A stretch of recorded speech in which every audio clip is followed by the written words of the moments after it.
Hi, everyone. I'm Caroline Zakarian, and I work in the Office of Civics and Community Services here at the Los Angeles Public Library. Welcome to America Saves Week. America Saves Week is an annual celebration as well as a call to action for everyday Americans to commit to saving successfully. Today's presentation is called Your Savings and is our kickoff event for America Saves Week. This program is brought to you by the Los Angeles Alliance for Economic Inclusion and the Los Angeles Public Library. Today, Linda Maldonado and Mary Duran from AEI will be talking to you about how to save money for goals and unexpected expenses, as well as proven saving strategies and tips on the best ways to save. We will have a brief Q&A after the presentation, so please send us your questions throughout the program. Thank you, and take it away, Mary. Thank you so much, Caroline. And on behalf of the Alliance for Economic Inclusion, I want to thank the Los Angeles Public Library for hosting us today and to share with you information on the topic of your savings. My slides are a little slow in popping up.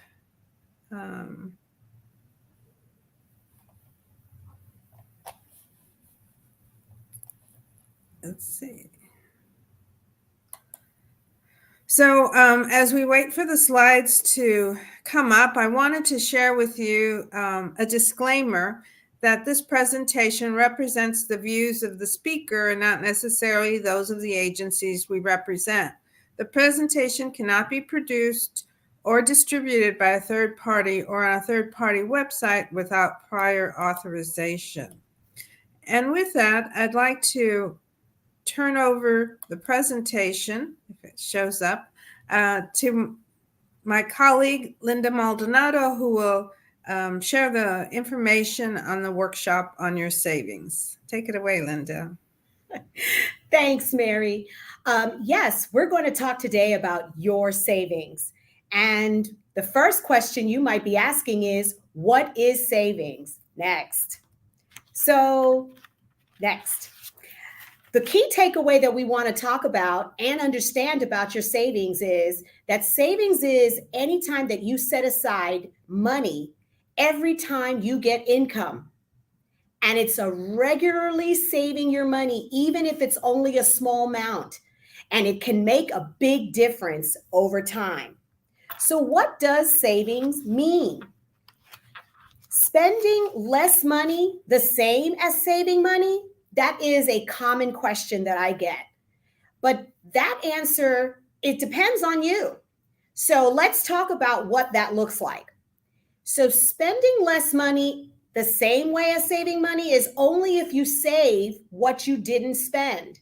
So sure, you may have spent less, but what are you doing with the remainder of that dollar?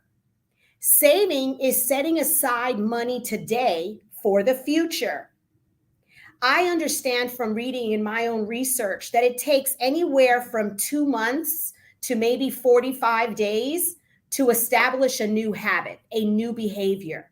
And if we were to establish that new behavior of setting aside some money each and every time you get some income coming into your home, that's a new habit, a new behavior that can certainly build over time. And the next part is to build savings leads to spending less money and putting some of it or all of it over to the side as savings. Next. So why save money? Well, a few of those responses that come to mind are maybe there's some goals that you have set aside. Perhaps saving for a new home. That down payment is needed. Perhaps it's a vacation of a lifetime that you'd like to take. Perhaps for me, it's that great pair of shoes that I've been admiring for some time, and I really want to save some money. And I want to use cash rather than putting it on a credit card. Why else do we want to save money? We want to build wealth. There are emergencies that may pop up. There are times that you may have less income and more expenses. Saving money brings peace of mind. And then there are other reasons that you may want to consider a savings plan. Continuing your education, going back to school, caring maybe for some aging parents that are returning to your home and you need that extra money to care for them. Maybe you have kids with sports activities and maybe some trips that are associated with those activities. Birthday gifts, holiday gifts, spending. So those are other reasons why saving money is necessary, and using cash or a savings account versus your credit cards may be ideal. Next. So let's talk about, again, remembering the key takeaway. You're setting aside money every time you get income, and regularly saving money, even if it's only a small amount, can make a big difference over time. So let's talk about also, where do we build your savings? The key takeaway here is you want to do the research. Consider the advantages and disadvantages of saving options before choosing where to build your savings. A big question that comes up next is, where do you put your savings? There are many options out there, and each one has an advantage and a disadvantage. Next, the most ideal place that people think immediately of where to put their savings is in their home. And there are some advantages to that. You don't have to pay fees. There are no rules and regulations as to when the deposit or where you put this money saved or how often you can tap into that savings at home. There are no additional costs to maintain.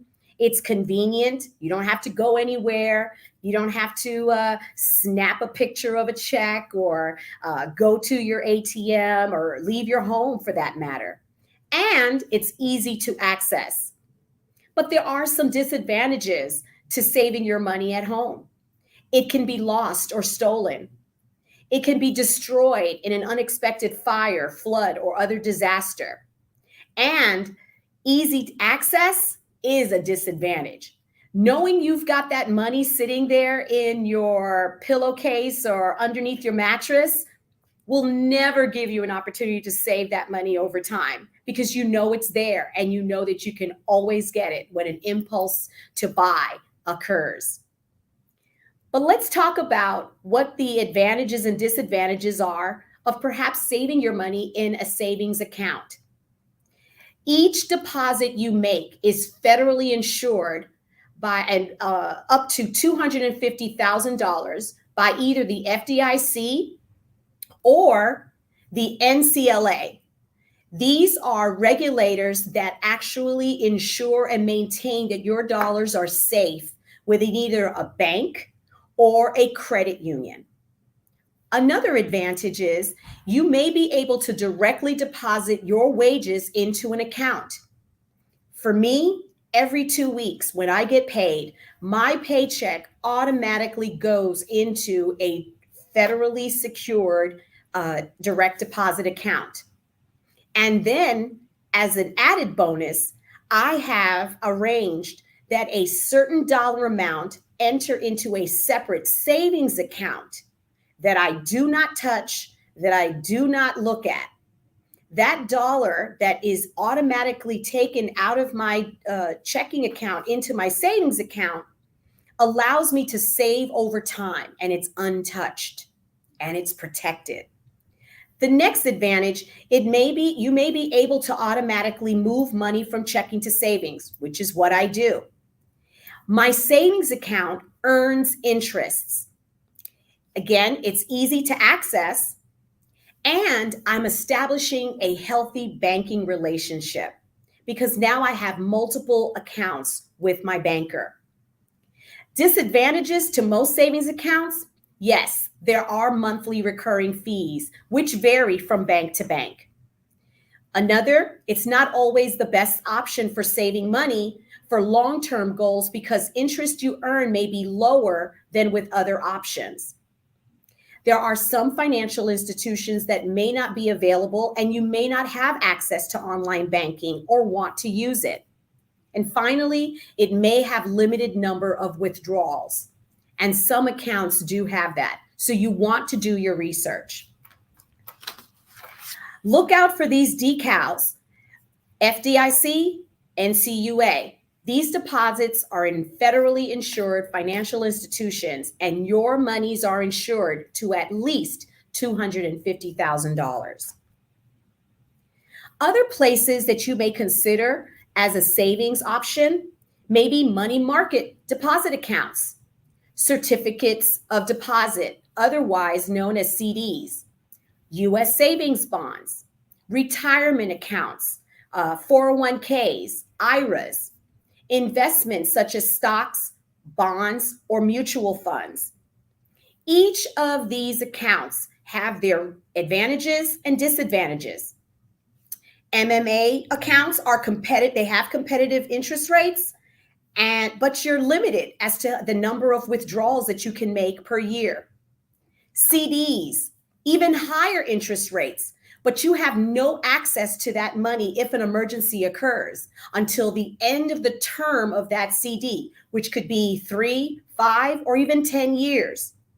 Retirement accounts like 401ks or IRAs, again, not much fluid access to that money unless you have a change of life occurrence that takes place that will then allow you to access that money. Investments such as stocks and bonds can be extremely lucrative. Higher the investment, higher the return, but greater the risk. So do the research. Some terms that you want to be consider when you're thinking about savings are terms like interest and compounding. Interest is money that financial institutions pay you for keeping the money deposited with them. And it's usually seen as a percentage. Also, interest is what needs to be paid, may need to pay income tax on interest. You may have to pay that because that's income to you.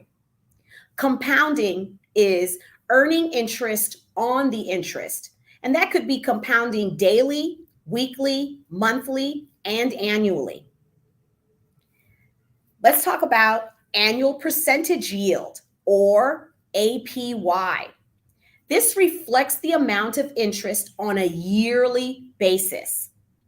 APY is different from the interest rate. APY includes the effects of compounding.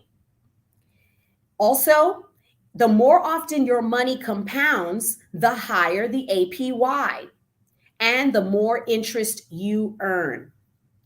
Again, when you are doing your research, compare APYs and not interest rate. A key takeaway here, consider the advantage and disadvantages of savings options that are out there before choosing where to build your savings. Do the research. Well, this is one of the things that I've had to deal with personally, saving for the unexpected expenses. You know what they are. It's those expenses that pop up because life happens. A key takeaway here, an emergency savings fund is part of the foundation of financial health. Setting aside $500 to $1,000 can cover many unexpected expenses. So why save for those unexpected expenses? Because like I said, life happens. Because unexpected events occur. You may need to replace that flat tire or replace a dead battery.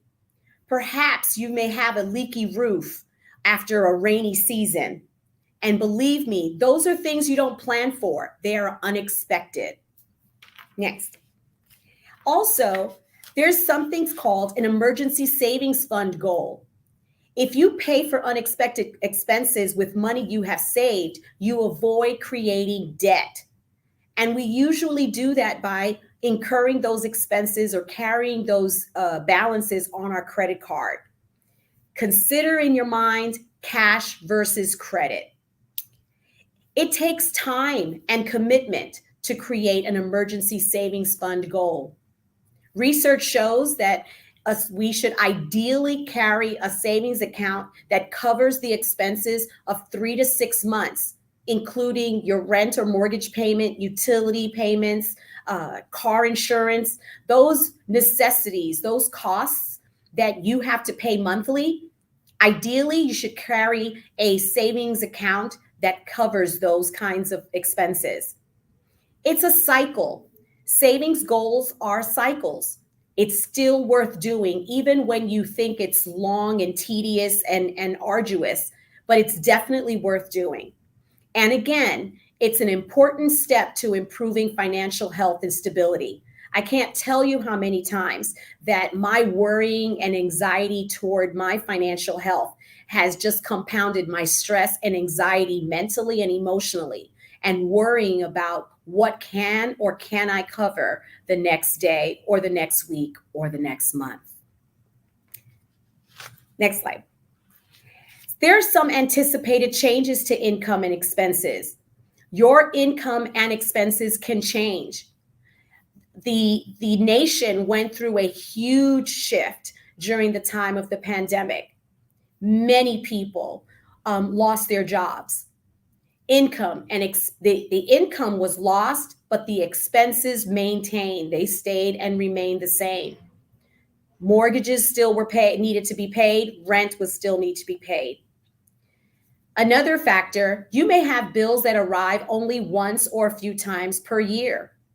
I know personally, I have an annual insurance premium that can be paid monthly, but I choose to pay it annually. So I put money aside in a savings account so that I can definitely use that money to only pay that premium annually. And it doesn't impact the way I use my household fund on my month-to-month bills. Another thing, spending can increase temporarily. Perhaps there is an influx of spending that, again, you didn't expect. That savings account can help to defer those costs. So remember, an emergency savings fund is part of the foundation of financial health. Setting aside $500 or even $1,000 can cover many unexpected expenses. Saving for your goals.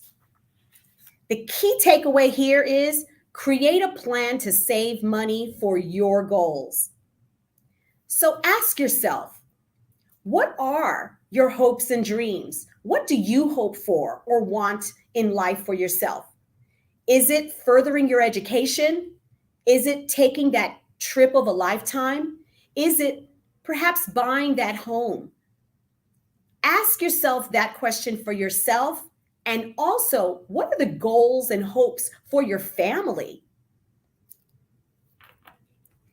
I like this acronym, SMART goals. SMART goals stands for specific, measurable, action-oriented, reachable, time-bound goals. An example can be found, I will save $10 each month for 6 months by getting cash at my bank's ATM rather than the ATM that charges fees, so that I have $60 for holiday gifts by November 1st. As you can see, this goal is extremely specific. It's identifying the dollar amount that you're going to save and set aside for a measurable time. In this case, 6 months. It's action-oriented because you're being very deliberate about how you're going to get the cash into an ATM rather than to an ATM that charges fees. It's reachable. It's a realistic goal. $10 over 6 months will accrue to $60.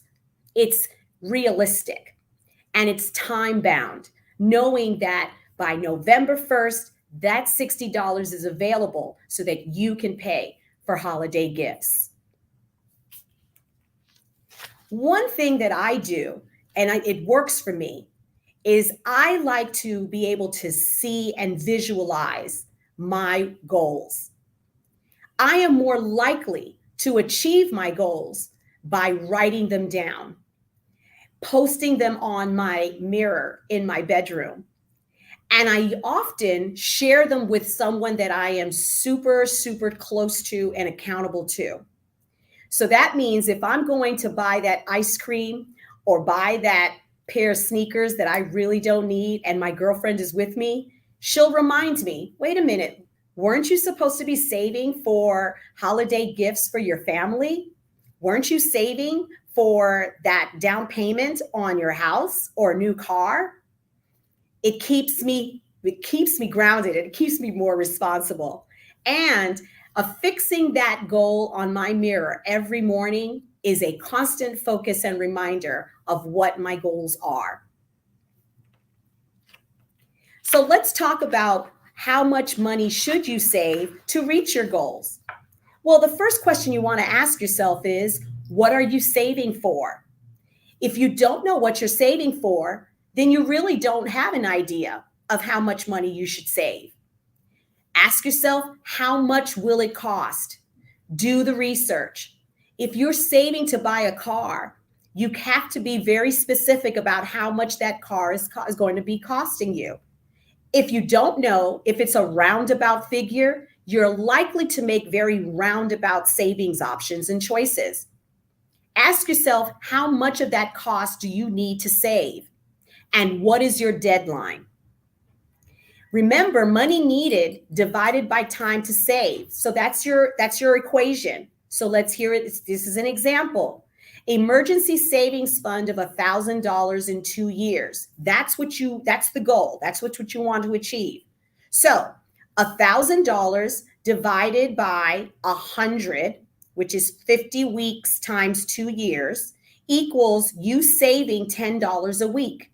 After 2 years, you will have $1,040. That equation works.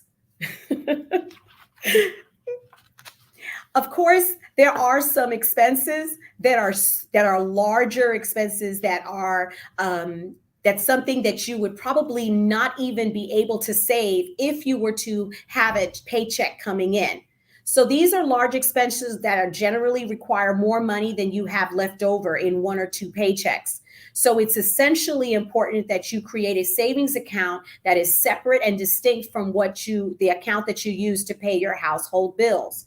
For example, rehabbing or replacing a water heater in your home, or perhaps if you wish to do a rehab project in your kitchen, or perhaps if you want to repair a leaky roof or leaky plumbing in your home. That is essentially large expenses that you would need to set up a savings account to cover. Remember, create the plan to save money for your goals. Savings, whether it's an automatic withdrawal into a separate account, or whether it's an actual active action on your part to get up from your home on a Saturday morning to go into the bank to deposit money, whatever it is, let it be a concerted, active decision on your part to how to maintain the plan that you have to save money for your goals.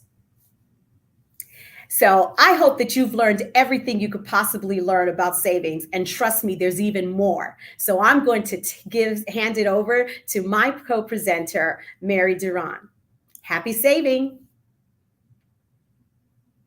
And for presenting such wonderful information and encouraging us to save. Next slide. Because right now what I want to share with you is about a campaign called LA Saves. And when we launched the webinar today, Caroline mentioned that today is the kickoff day for LA Saves. And so the thrust behind it is to start small, think big, set a goal, make a plan, take action. Next slide. So this is a national campaign across the country to encourage people to save, to seek to motivate and encourage and support lower income families and households to save money, reduce debt, and build wealth. There was a research-based campaign uses the principles of behavioral economics and social marketing to change behavior. That's what they utilize to promote savings. Next slide. So why should you save? Well, Linda really shared with you the importance of saving for emergencies. But also, you also want to be able to save for opportunities. Maybe you are saving for a particular item in your house. Maybe you need a new mixer, and all of a sudden comes up on sale, and you've saved for it so you can take advantage of it. Maybe it's a bigger purchase. You're working to purchase your own home and you want to save for the down payment. So the LA Saves campaign allows you to take a pledge online and to start saving. And it's what, like Linda said, if you share with someone you have a goal to save, you're more than likely to keep it. Or sometimes I talk about, if I think about losing a few pounds, unless I share it with a friend, I may not get serious about it because she'll remind me not to eat that ice cream. Next slide. You also should think about savings in the form of reducing debt. If you pay down your credit cards, you're saving interest, and that is helping you to save. So what we're trying to do is have you think about you taking on thinking like a saver. Next. So good credit management is important. So one of the things when you're looking at credit, your credit cards, you want to be able to pay them off sooner than later so you can save on interest, and always to pay on time, because paying late by one day could incur fees that are quite substantive. So if you save money by paying on time, that's another important element. Also, another way of thinking about savings as it relates to credit is when you build a healthy credit score, you also have access to credit at a lower interest rate. And you want to reach your financial securities so that you don't stress out about what you're going to do if an emergency comes up that is related to having money on hand to facilitate whatever the emergency is. Next slide. One of the things that we wanted to also talk about in terms of planning to reduce debt, getting out of debt is really the third top goal savers select when they pledge to save. Large consumer debts can keep you from saving and building wealth. So planning, having discipline, and patience can reduce debt and start you on the path to accumulating wealth. So I've now been talking to you about LA Saves, and I want to encourage you to take the pledge. So what does that mean? Next slide. So you would go to our website called lasaves.org, and it just asks for 4 pieces of information to take the pledge. This is not shared with anyone else except America Saves, which is the entity, which is a nonprofit and is the entity that manages all the Saves campaigns. So you take the pledge by entering your name. You set a goal. So what are you saving for? Could be an emergency savings, maybe the down payment for a car. So what's your goal? Make a plan. How much money do you want to save per month, and the number of months? So maybe you want to start off small with $10 a month. So in 12 months, it will automatically tell you that you've saved $120. But maybe when you're thinking about saving and you get paid twice a month, it's really $10 out of each paycheck that you're going to save. So now it's $20 a month for 12 months. Now you have $240. It will ask you for your email address, a phone number, a zip code, and if you'd like to receive text messages with tips and advice to encourage you to save, you just check off the box for that. There's no other identifiable information that is provided other than the zip code that you live in and your phone number and email address. And the only information that you'll get is a monthly email newsletter that comes from America Saves with tips on saving, and text messages that come once or twice a month to encourage you to save.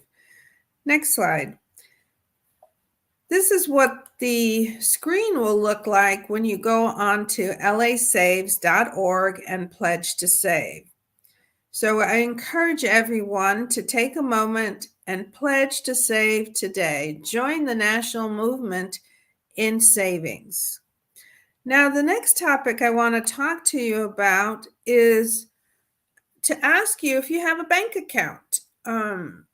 Linda talked about placing your money in a bank so that's insured.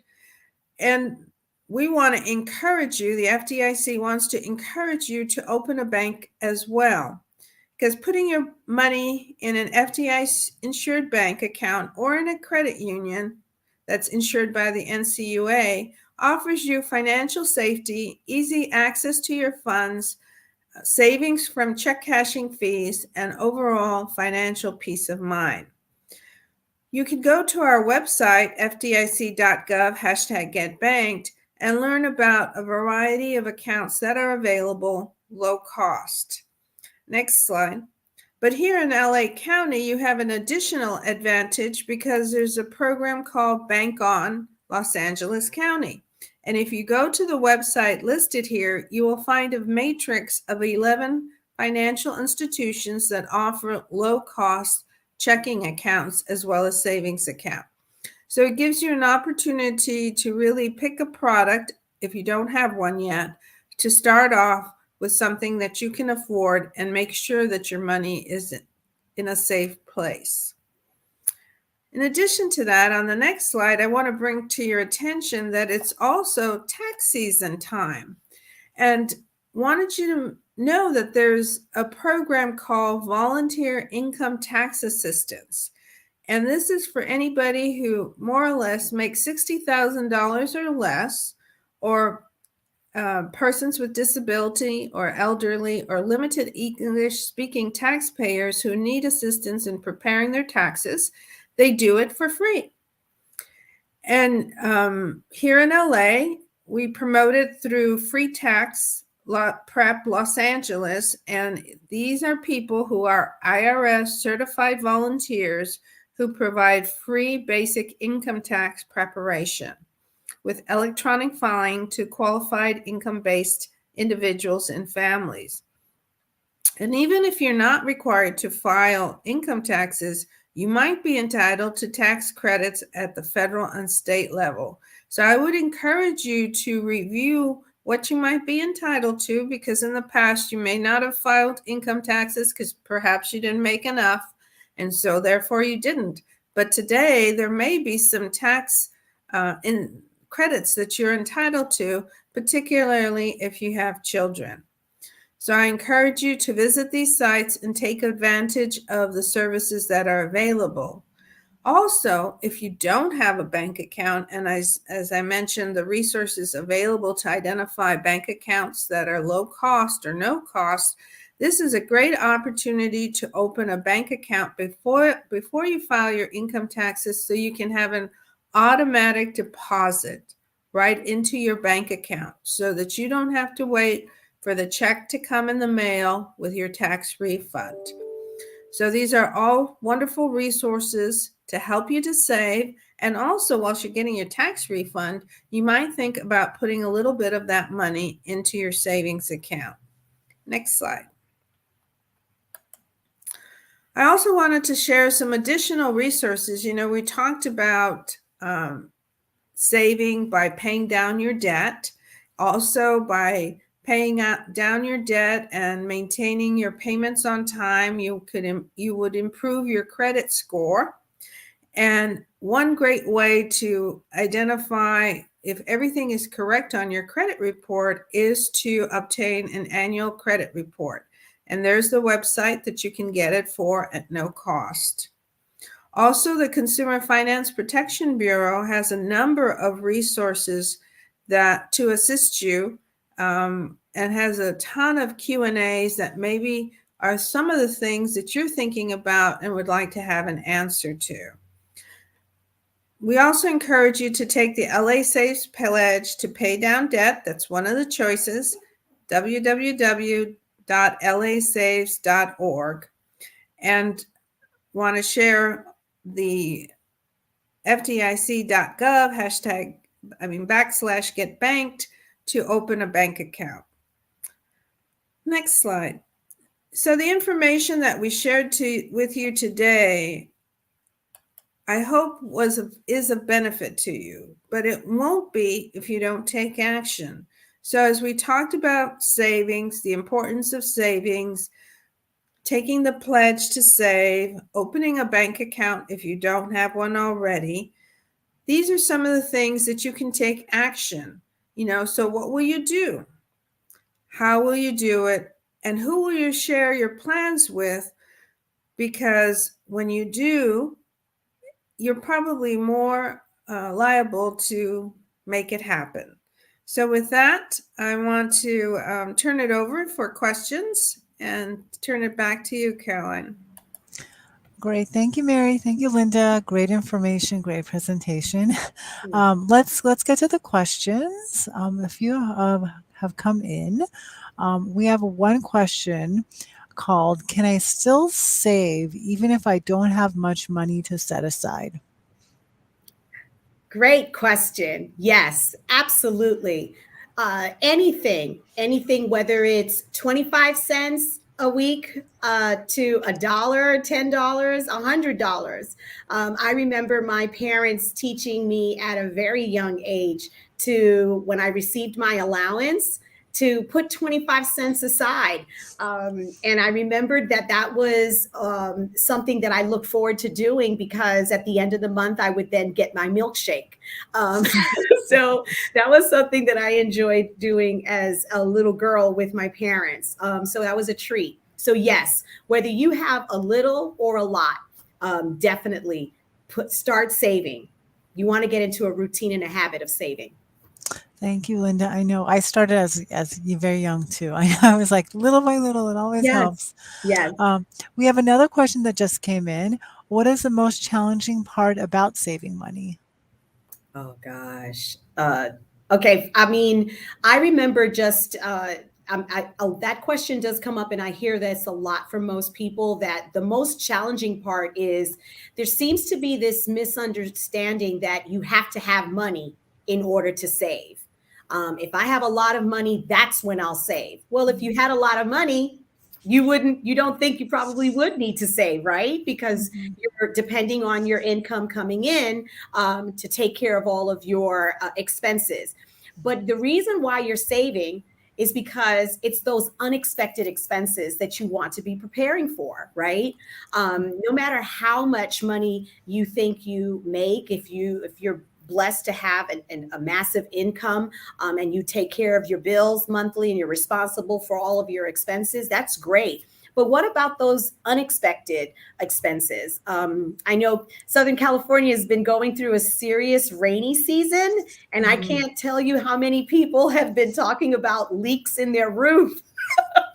That's not an easy expense. That's a pretty hefty price tag to even repair a leak on a roof. That's like $5,000-$10,000. And if we don't have a savings account set aside for just to cover that expense, that could be tough. So yeah, start saving. Saving is the best thing to do. I know. Linda, I was going to add that I know we've been talking about, saving for emergencies. We should all have a little bit to save for emergencies. Yeah.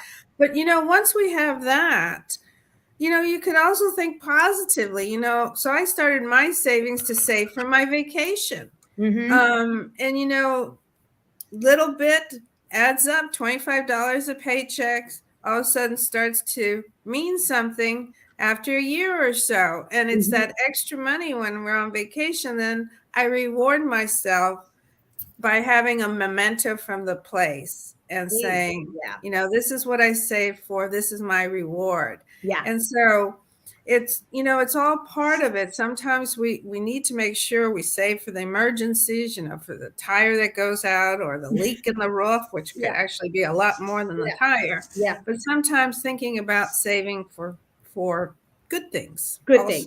Absolutely, Mary. You're right. Thank you.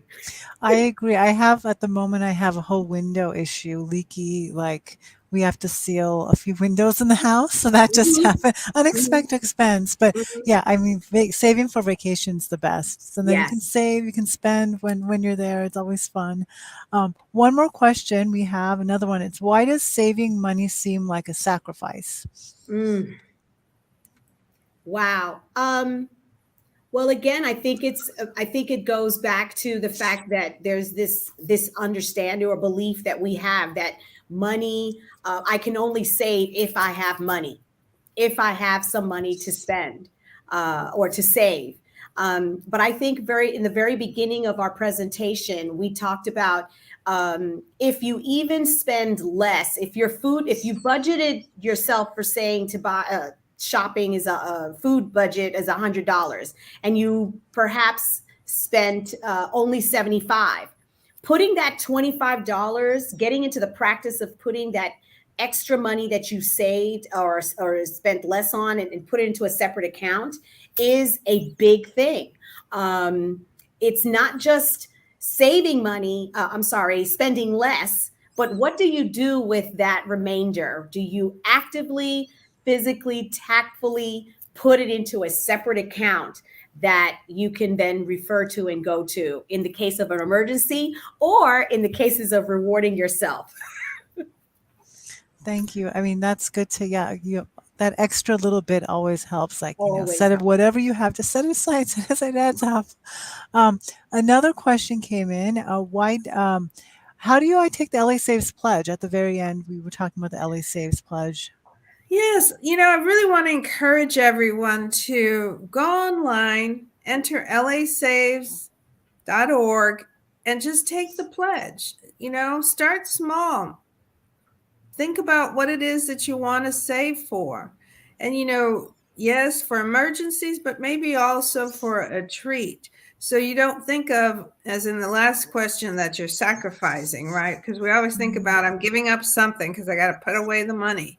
But if you think about it, you're putting away the money so that you're not going to be stressed out when something happens, that you are being active on taking the action. I think that all is part of helping you to save, is to ask you to take the pledge. Sure. Great. No, thank you, Mary. Very important. Let me see if any other questions. I think that's like the last one. So I want to just close it out here. Thank you both for a great presentation. Again, if anyone missed any bit of this presentation, it will be available on Los Angeles Public Library's YouTube channel. And the URL is youtube.com/Los Angeles Library. It's on there indefinitely. So even shortly after this, it's going to be on there. Also, since this is the kickoff event, we have several LA Saves tabling events throughout the week at select branch locations. So for more information on these tabling events, you can go to our online calendar. It's lapl.org/what's-on/calendar. There's more information on all of our other programs on the online calendar as well.